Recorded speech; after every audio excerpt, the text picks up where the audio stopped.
I stood in our Seattle kitchen, the kind with slate countertops and a view of Puget Sound that made you feel like you were living in a postcard, when the first crack appeared in my world. It wasn't loud, not like a glass shattering or a door slamming. It was quiet, insidious, the kind of fracture you only notice when you're staring right at it, and by then it's already too late. My husband James was upstairs, supposedly packing for another one of his emergency shifts at the air traffic control tower. The rain battered the windows, a relentless Pacific Northwest drumbeat, and I was nursing a glass of Pinot Noir, trying to ignore the itch in my gut that had been growing for months. That itch wasn't just suspicion, it was a warning. One I'd ignored too long, dressed up in love and loyalty and the kind of denial that keeps a marriage stitched together. But tonight, that stitch was unraveling, and I was about to pull the thread. It started with his phone. James's phone, always buzzing, always glued to his hand, had become a third person in our marriage. He'd take it into the bathroom, the garage, even the goddamn closet when he thought I wasn't looking.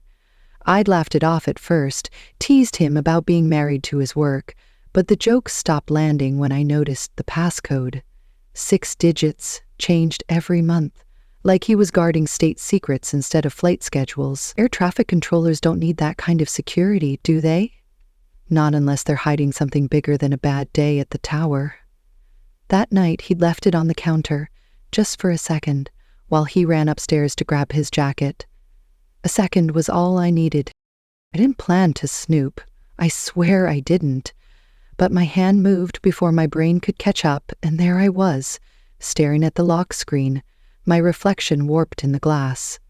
The rain outside seemed to hold its breath with me. I typed in Sophie's birthday, our daughter's, the one he used to use, and it rejected me. Tried our anniversary. Nothing. My thumb hovered, and then, like some instinct I didn't know I had, I punched in the date we met, that rainy April night at a dive bar in Capitol Hill. The screen blinked. I was in. The first thing I saw was a text, not even buried, sitting there like it owned the place. Wheels up, don't tell E. No name, just a number, area code 35, Miami. My heart didn't race. It stopped, like someone had yanked the plug on my pulse. E, that's me, Emily. Don't tell Emily. The words burned into my skull and I scrolled up, desperate for context, but there was nothing. Just that one line, sent at 11:47 p.m., 10 minutes ago. James wasn't even supposed to be working tonight. He'd told me it was a last-minute conference in Portland, some air traffic control summit he couldn't miss. Portland, not Miami. My hands shook as I set the phone down, exactly where he'd left it. Like I could erase what I'd seen by pretending I hadn't. He came down the stairs then, his boots heavy on the hardwood, and I turned to the sink, rinsing my wine glass to hide the tremor in my fingers. "You okay, Em?" he asked, his voice smooth as ever, the kind of voice that could talk a plane through a storm or a wife through doubt. I nodded, not trusting my mouth to form words that wouldn't betray me. He grabbed his phone, slipped it into his pocket, and kissed my cheek, a quick, perfunctory peck that felt like a signature on a lie. "I'll be back Tuesday," he said. "Love you." "Love you too," I managed, my voice a stranger's, and I watched him walk out the door, his duffel slung over his shoulder, the taillights of his Uber fading into the rain. The house went quiet, just the hum of the fridge and the distant wail of a ferry horn. I stood there staring at the spot where he'd been and felt that crack in my world widen, a fault line running straight through the life we'd built. James and I had been married for 15 years, the kind of marriage people envied at dinner parties. He was the charming air traffic controller with stories about guiding 747S through fog, and I was the former investigative journalist who'd traded deadlines for carpools after Sophie was born. We had a craftsman house in Queen Anne, a golden retriever named Max, and a daughter who'd just started high school with dreams of being an astronaut. On paper, we were perfect.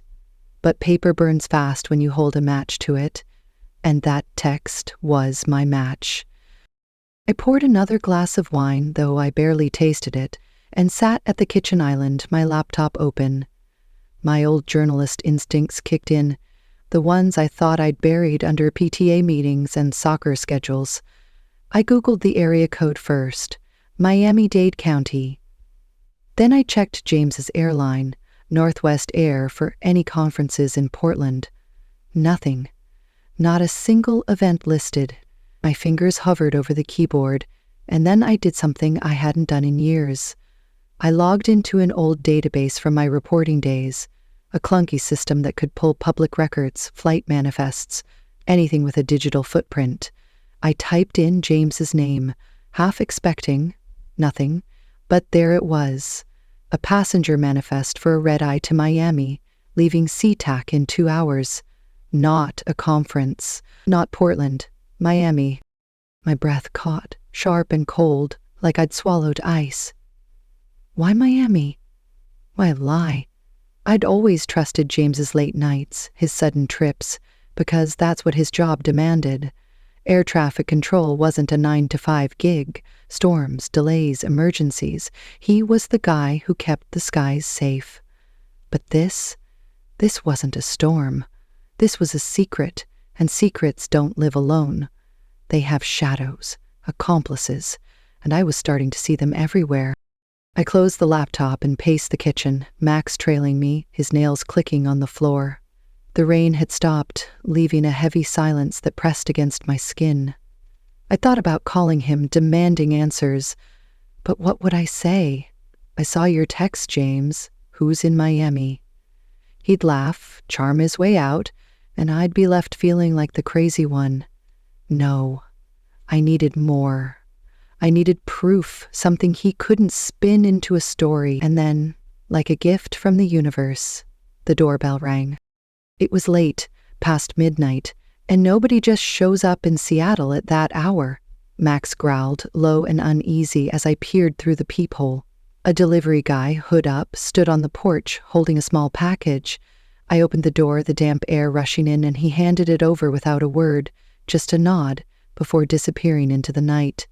No label, no return address, just my name scrawled in black marker. My hands were steady as I tore it open, but my stomach twisted when I saw what was inside. A burner phone, cheap and plastic, with a single voicemail waiting.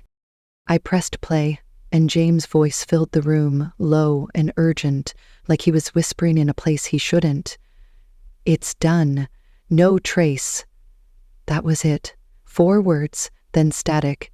I played it again, then a third time, each word carving deeper into my chest. Done. What was done? No trace. Of what? My husband, the man who coached Sophie's soccer team and brought me coffee in bed, sounded like a stranger, someone out of a spy novel, not my life. I sank onto the couch, the phone still in my hand, and Max nudged my knee, sensing something was wrong. He wasn't the only one. The next hour was a blur. I didn't cry, didn't scream. I just sat there, replaying the voicemail, the texts, the manifest, until they formed a jagged puzzle in my mind. James wasn't just cheating. Cheating was too small, too ordinary for this. This was something else. Something with burner phones and fake trips and cryptic messages. My journalist brain, dormant for years, roared to life, piecing together questions I wasn't ready to answer. Who was he meeting in Miami? What was done? And why did that voicemail feel like a warning, not just for him, but for me? I should have gone to bed, pretended I hadn't seen anything, but I couldn't. Instead, I opened his closet, the one he kept locked when he was home, claiming it was for work stuff. The lock was flimsy, and a hairpin from Sophie's bathroom did the trick. Inside, I found his duffel, the one he'd taken tonight. But there was another bag, a leather satchel I'd never seen. My hands shook as I unzipped it, and what I found stopped me cold. A fake ID with James's face but a different name, Michael Reed. A stack of cash, maybe 10 grand, banded in neat bundles, and a USB drive, unlabeled, tucked into a hidden pocket. I plugged the USB into my laptop, my heart pounding so loud I swore it echoed in the room. The drive was encrypted, but a single file was accessible, a PDF labeled Project Horizon. It was a flight plan, but not like any I'd seen in James's stories. No commercial routes, no passenger jets, just a single cargo plane scheduled to land at a private airstrip in Nevada tomorrow night. Coordinates, not an airport code, and a handwritten note scanned into the file. Gate 7, 300, no tail. I didn't know what it meant, but it felt like a brick in my gut, heavy and final. I closed the laptop and sat in the dark, the burner phone still clutched in my hand. The house felt different now, like it was holding its breath, waiting for me to decide what came next. I could call the police, but what would I say? My husband's lying about a trip, and I found a weird USB? They'd laugh me off. I could confront James when he got back, but he'd talk his way out, and I'd be back to square one. Or I could do what I did best, what I'd done before I traded my byline for a minivan. I could dig. By 2 a.m., I'd booked a flight to Miami, leaving in 6 hours. I used my maiden name, Emily Walsh, like I was stepping back into the woman I used to be, the one who chased leads and broke stories. I packed light, just a carry-on, and slipped the burner phone and USB into a hidden pocket. Sophie was at a sleepover, thank God, so I didn't have to explain why Mom was flying across the country at dawn. I left a note for her anyway, vague but loving, in case something went wrong, in case I didn't come back. The cab to SeaTac was quiet, the driver minding his own business as the city blurred past. I kept replaying James's voicemail, that cold, clipped tone, and the text. Don't tell E. Whoever sent it knew me, knew us, and that made my skin crawl. At the airport, I checked in under my alias, my heart racing as I passed security. Every face felt like a threat, every glance a judgment. I was paranoid, sure, but paranoia felt like the only thing keeping me sharp. On the plane, I sat by the window, staring at the clouds as we climbed. The man next to me, some suit with a Rolex, kept glancing at my hands, probably noticing I wasn't wearing my wedding ring. I'd taken it off in the cab, slipped it into my pocket like it was evidence. Maybe it was. The flight was 5 hours, and I spent every minute planning. I'd land in Miami, rent a car, and track James down. The manifest listed his hotel, a 5-star place downtown, the kind we could never afford. I'd start there, blend in, watch. I wasn't sure what I'd find, but I knew it wouldn't be the James I married. When we landed, Miami hit me like a slap. Humid, loud, alive in a way Seattle never was. I rented a nondescript sedan, paid cash, and drove to the hotel, my pulse a steady drumbeat. The lobby was all marble and glass, the kind of place where secrets hide behind designer sunglasses. I checked in under my alias, got a room on the same floor as James's, and sat in the bar with a coffee I didn't drink, watching the elevators like a hawk. My phone buzzed once, a text from Sophie. "Mom, where are you?" I typed back, "Just a quick trip, love you," and turned it off. I couldn't afford distractions. Hours passed, and then I saw him. James, in jeans and a linen shirt, not the pressed slacks he wore to work. He was laughing, his arm around a woman, tall, brunette, maybe 30, with a smile that could sell toothpaste or break hearts. She leaned into him, her hand on his chest, and he kissed her, right there in the lobby like it was nothing, like I didn't exist. My coffee cup shook in my hand, but I didn't move. I just watched, my journalist brain cataloging every detail, her red dress, his easy grin, the way they moved like they'd done this 100 times. The rage didn't come right away.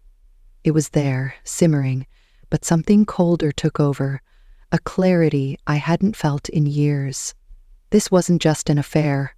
The burner phone, the USB, the fake ID, James wasn't just cheating. He was running something big. And this woman, whoever she was part of it. I snapped a photo with my phone, discreet, and followed them at a distance as they headed to the elevator. My room was 2 doors down from his, a stroke of luck I didn't deserve. I waited until the hallway was clear, then pressed my ear to his door. Muffled voices, laughter, the clink of glasses, And then, like a knife to the gut, I heard my name. "Emily's clueless," James said, his voice light, mocking. "Thinks I'm in Portland, always has." The woman, Clara, I'd later learn, laughed, a sound that cut deeper than the kiss. "You're good, baby. Too good." I backed away, my breath shallow, and slipped into my room. My hands were steady now, the shock giving way to purpose.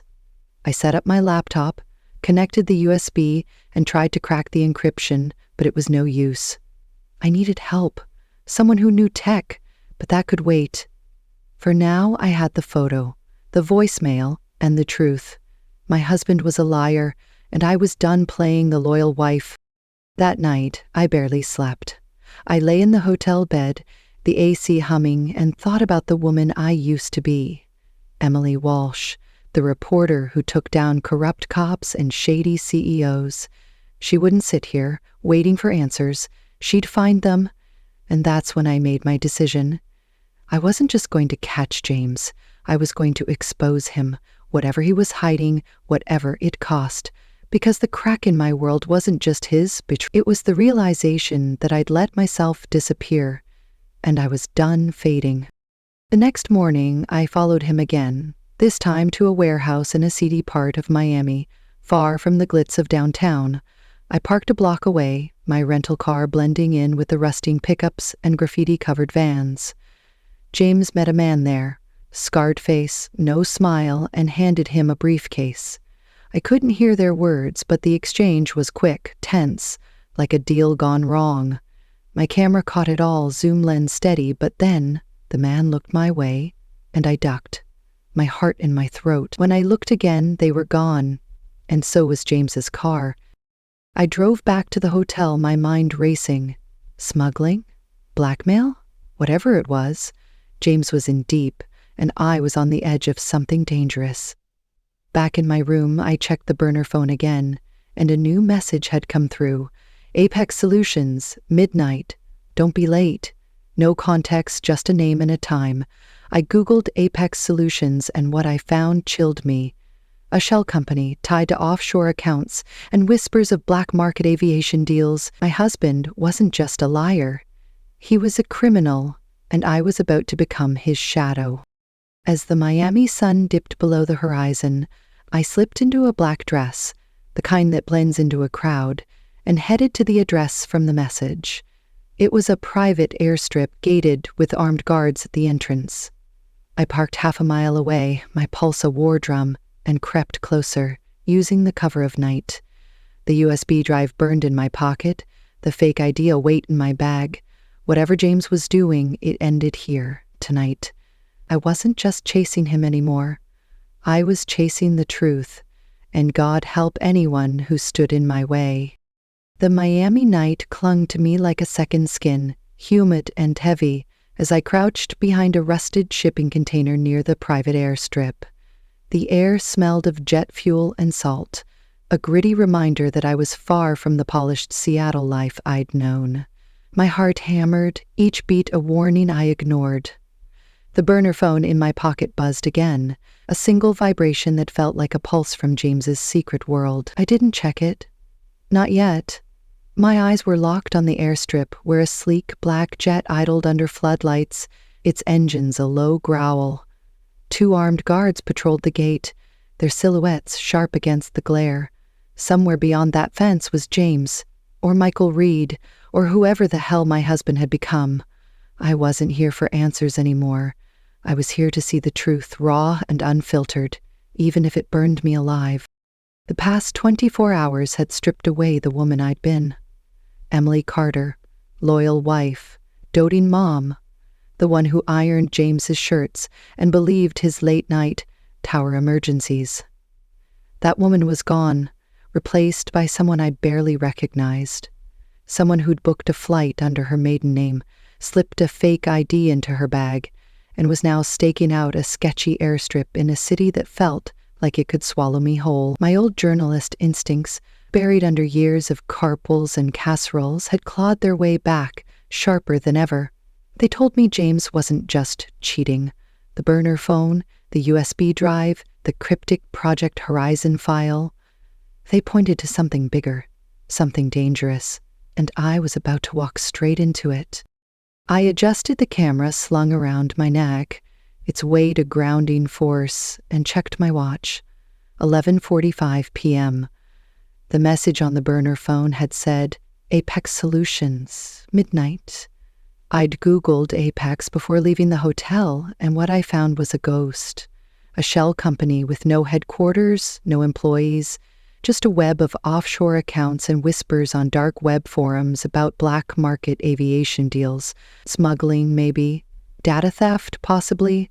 Whatever it was, James was neck deep, and the man I'd seen him meet at the warehouse earlier, with the scarred face and dead eyes, wasn't the type who negotiated.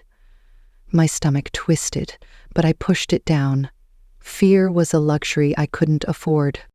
The airstrip was a fortress, chain link topped with razor wire, but I'd spotted a gap near the container where the fence sagged just enough to slip through. I waited until the guards turned their backs, their radios crackling, and moved fast, heart in my throat. The gravel crunched under my sneakers, too loud in the quiet, but I made it to the shadows of a hangar before anyone noticed. My breath came in shallow bursts as I pressed against the cold metal wall, the jet's fume vibrating through me. I was in. Now what? I crept along the hangar, staying low, until I reached a stack of crates offering cover. The jet was maybe 50 yards away, its cargo door open, a ramp leading to the tarmac. Men moved in and out, loading black duffels that looked too heavy for clothes or paperwork. One of them was James. I'd know his silhouette anywhere. Broad shoulders, the slight limp from an old soccer injury. He wasn't in his air traffic control uniform, just jeans and a black jacket, blending in with the crew. My camera lens zoomed in, capturing his face, tense but focused, as he handed a duffel to the scarred man from the warehouse. Click. The shutter was silent, but it felt like a gunshot in my chest. I shifted for a better angle, and that's when I saw her. Clara, the woman from the hotel lobby, her red dress swapped for tactical gear, a headset around her neck. She wasn't just arm candy. She was running this, barking orders in a low, sharp voice. James deferred to her, nodding as she gestured at the jet. My lens caught her profile, the way her jaw tightened when one of the men dropped a bag. Click, another piece of the puzzle, another nail in the coffin of my marriage. The burner phone buzzed again, and this time I risked a glance. A new message. Gate 7. Now. I froze. Gate 7 was the note from the USB drive, the one tied to Project Horizon. Was this meant for James, or had I tripped some wire by keeping the phone? My pulse spiked, but before I could process it, a hand clamped over my mouth and a voice hissed in my ear. Don't scream. I thrashed, adrenaline surging, but the grip was iron. My camera slipped, dangling from its strap as I was dragged backward into the hangar's shadows. The man spun me around, and I saw his face. Scarred, the same one from the warehouse. His eyes were cold, like he'd seen too much death to care about mine. Who the hell are you? He growled, his breath sour with coffee and cigarettes. I couldn't speak, not with his hand still on my face, but my mind raced. Lie, Emily. Lie like your life depends on it, because it does. When he eased his grip, I gasped. I'm a reporter, freelance. I got a tip about a deal going down here. His eyes narrowed, searching mine. Bullshit. Nobody knows about this. He yanked the burner phone from my pocket, glanced at the screen, and his expression shifted. Surprise, then fury. Where'd you get this? I didn't answer, and he didn't wait. He shoved me against the wall, hard enough to rattle my teeth, and pulled a knife from his belt. The blade glinted under the hangar's dim lights, inches from my throat. Talk, or I carve you up and leave you for the gators. My knees buckled, but I forced my voice steady. I found it. In a hotel. I'm just chasing a story. It was a weak lie, and he knew it. His lips curled and he pressed the knife closer, the metal cold against my skin. "Last chance," he said, but before he could move, a shout came from the tarmac. "Vince, we're loading now!" It was Clara's voice, sharp and impatient. The scarred man, Vince, hesitated, then shoved me to the ground, pocketing the phone. "Stay here. You move, you're dead." He vanished toward the jet, and I scrambled behind a crate, my breath ragged. My camera was still around my neck, miraculously intact, but the burner phone was gone. So was my only link to whatever James was doing. I should have run. Should have crawled back through that fence and driven straight to the airport. But I didn't. I couldn't. Not when I was this close. Not when I'd seen James hand over that duffel, seen Clara's cold efficiency, heard my name laughed off like I was nothing. I needed more. I waited until the tarmac cleared, the crew focused on the jet and slipped deeper into the hangar. It was a maze of crates and machinery, the air thick with oil and metal. I found a side door, cracked it open, and saw the jet's cargo hold, now half empty. Whatever they were moving, it was almost done. I raised my camera, zooming in on the duffels still inside. Click. One had a tear, and something glinted through it. Not drugs, not cash, but circuit boards, wires, tech I didn't recognize. My journalist brain screamed, "This isn't smuggling, this is something else." A noise behind me made me spin, and there was James not 10 feet away, carrying another duffel. He hadn't seen me, his focus on the jet, but my heart stopped. If he looked up, I was done. I ducked behind a crate, my hands shaking so bad the camera nearly slipped. He passed by, close enough I could smell his cologne, the one I'd bought him for Christmas. The familiarity gutted me, but I forced myself to stay still, to breathe. He climbed the ramp into the jet, and I seized my chance, slipping back toward the hangar's edge. That's when the floodlights died. The airstrip plunged into darkness, and shouts erupted. Clara's voice, Vince's, others I didn't know. Engines roared, not just the jet, but cars, screeching tires on gravel. My first thought was cops, a raid, but the gunfire that followed wasn't law enforcement. It was chaotic, automatic, the kind of firefight you see in movies, not real life. I hit the ground, crawling toward the fence, bullets pinging off metal somewhere too close. My camera strap caught on a crate and I yanked it free, cursing under my breath. The jet's engine screamed now, taxiing fast, and I realized they were leaving. James, Clara, the duffels, all of it. I made it to the fence, scraping my hands as I squeezed through the gap, and ran for my car, parked half a mile away. My lungs burned, my sneakers slipping on wet grass, but I didn't stop until I was inside, doors locked, keys shaking in the ignition. The airstrip was aglow in the distance, muzzle flashes like fireflies, and then the jet was airborne, a black shadow against the sky. I sat there, gripping the wheel, trying to process what I'd seen. James wasn't just a liar. He was in bed with people who shot first and didn't ask questions, and I'd just walked into their crosshairs. I drove back to the hotel, my mind a tangle of fear and fury. The photos on my camera were my only proof, but they were enough to keep me going. Circuit boards, duffels, Clara's face, James's betrayal. Each frame was a piece of the puzzle, and I was damn well going to solve it. Back in my room, I locked the door, drew the curtains, and uploaded the photos to a cloud drive, password protected just in case. My hands were still shaking as I poured a minibar whiskey, the burn grounding me. I checked my phone, expecting a text from Sophie, but there was nothing, just silence, heavy and wrong.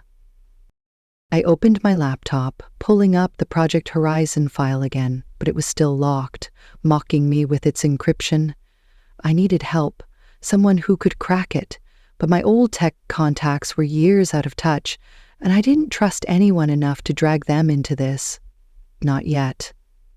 Instead, I Googled the airstrip, cross-referencing its coordinates with public records. It was leased by a company called Horizon Logistics, another ghost tied to Apex Solutions. The web was closing, and James was at the center. Sleep was a lost cause, so I paced, replaying the night. Vince's knife, Clara's orders, James's cologne, the gunfire. I'd almost died, and for what? A few photos and a gut feeling?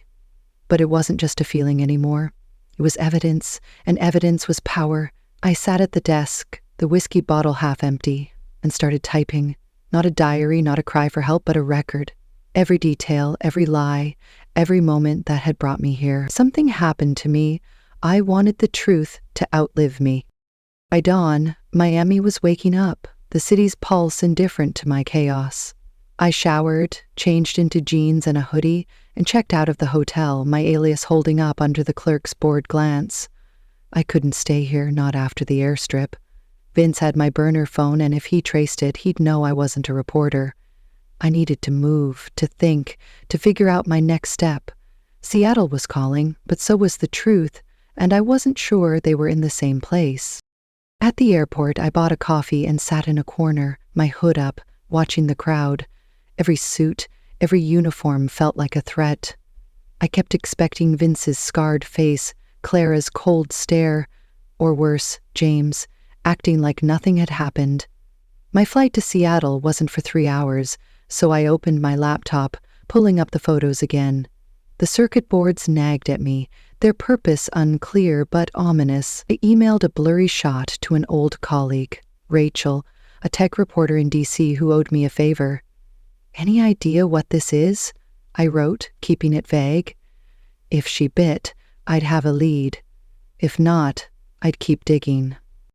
My phone buzzed, and my heart leapt, but it was just Sophie finally texting back. "Mom, you okay? Dad's not answering." I stared at the words, my thumb hovering. What could I say? Your dad's a criminal, and I'm running from his mess? I typed, "I'm fine, sweetie, just a work thing. Dad's probably busy. Love you."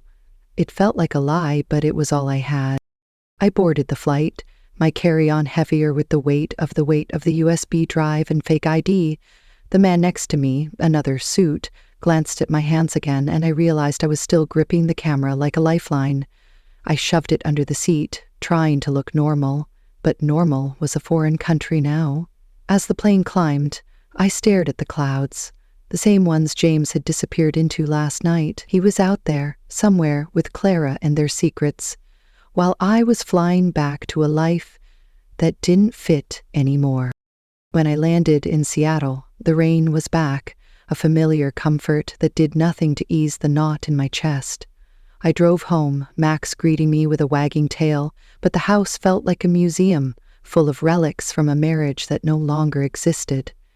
Sophie was still at her friend's, thank God, so I had time to think. I sat at the kitchen island, the same spot where I'd found James's phone, and opened my laptop. Rachel had replied, "Those boards look like avionics, high-end, military grade. Where'd you get this? Call me." Avionics. The word landed like a punch, not drugs, not cash, but tech that could control planes, maybe even weapons. James wasn't just smuggling. He was trafficking something that could shift the balance of the skies. I didn't call Rachel, not yet. I needed more, something to tie Apex to James, to Clara, to the gunfire at the airstrip. I pulled the fake ID from my bag, studying Michael Reed's face. James's face, but colder, like he'd shed the man I loved. Who was Michael Reed? And why did James need him? I was about to dig deeper when the doorbell rang, sharp and jarring. Max growled and I froze, my hand on the kitchen knife I'd left on the counter. It was noon, too early for deliveries, too random for neighbors. I crept to the door, peering through the peephole, and my blood ran cold. Vince stood on my porch, his scarred face unmistakable, a black SUV idling behind him. He wasn't holding a knife this time, but his hand was in his jacket, and I knew what that meant. I backed away, silent, and grabbed my phone, dialing 911, but not hitting send. Not yet. I needed to know why he was here, what he wanted. The doorbell rang again, then a knock, hard and deliberate. Max barked, and I shushed him, my mind racing. Had he traced the burner phone? Did James know I'd been at the airstrip? Or was this about the photos? The USB? Something I didn't even understand yet. The knocking stopped, and I heard the SUV's engine rev, then fade. I waited, counting to 60, then checked the porch. Empty, but a note was taped to the door, handwritten, no signature. You were warned. Next time, no mistakes. My hands shook as I crumpled it, locking the door, checking every window. The house wasn't safe anymore. Neither was I. I packed a bag, laptop, camera, USB, fake ID, enough clothes for a week. I couldn't stay here, not with Vince knowing where I lived. I left a note for Sophie, vague but urgent. Mom's on a work trip. Stay with Aunt Karen. I'll call soon. I hated leaving her, but I couldn't drag her into this, not until I knew what this was. I drove to a motel on the outskirts of Seattle. Cash only, no questions. The room smelled of stale smoke, but it was a fortress compared to home. That night, I sat on the lumpy bed, the USB drive in my hand, and made a decision. James had built a second life, one with Clara, Apex, and secrets that could kill. I wasn't just going to expose him. I was going to dismantle it, piece by piece, until he had nowhere to hide. I called Rachel, my voice steady despite the fear. I need your help, I said. But if we do this, you're in deep. No turning back. She didn't hesitate. Tell me everything. And so I did, spilling the truth. James's lies, the airstrip, the avionics, Vince's knife, the note on my door. Rachel listened, her silence heavy with the weight of what I was asking. When I finished, she said, Emily, this isn't just an affair. This is corporate espionage, maybe worse. We need to move fast. We made a plan. She'd crack the USB with her tech contacts, I'd keep digging into Apex, and we'd meet in DC in 3 days. Until then, I'd stay off the grid, no credit cards, no phone calls, just cash and shadows. I hung up, the motel room closing in, and looked at the photos again, James's face staring back. The man I'd loved was gone, replaced by a stranger who'd gambled our life for something shiny. But I wasn't gambling anymore. I was playing to win. The motel's neon sign flickered outside, casting jagged shadows across the room. I lay on the bed, fully clothed, the knife from my kitchen now under my pillow. Sleep was a stranger, my mind too wired, replaying every moment that had led me here. The text, the voicemail, the airstrip, Vince's threat. I'd crossed a line from wife to hunter, from believer to betrayer, and there was no going back. James had built a house of lies, and I was the match, ready to burn it down. But this wasn't just about James anymore. It was about Clara, Apex, the avionics that could tip the scales of power in ways I couldn't yet grasp. It was about the women like me, the ones who'd trusted too long, loved too hard, and woke up to find their lives rewritten by someone else's script. I thought of Sophie, her face when I'd last hugged her, and the promise I'd made to protect her. No matter what, that promise was my anchor, my fire, the reason I'd keep going, even when every instinct screamed to run. I opened my laptop one last time, pulling up the note I'd started in Miami, the record of my truth. I added to it, my fingers flying, pouring out the fear, the rage, the clarity that had replaced my heartbreak. This wasn't a story for a newspaper, not yet. It was a manifesto, a vow to myself that I wouldn't be erased. When I finished, I saved it, encrypted it, and sent a copy to Rachel, just in case. The truth was my weapon now, and I'd wield it like a blade. Tomorrow, I'd leave Seattle, head to DC, and step deeper into James's world. I'd find the answers not just for me, but for every woman who'd ever been laughed off, lied to, left behind. I wasn't Emily Carter anymore, not fully. I was Emily Walsh again, the reporter who'd once chased justice through the darkest corners of the world. And this time, the darkness was personal. As the motel sign buzzed and the rain began again, I closed my eyes, the knife's weight a cold comfort. James had no idea what was coming. Neither did Clara or Vince or Apex. They'd written me off as clueless, a punchline in their game. But games have rules, and I was rewriting them. The skies were theirs, for now, but the ground, that was mine, and I was ready to fight.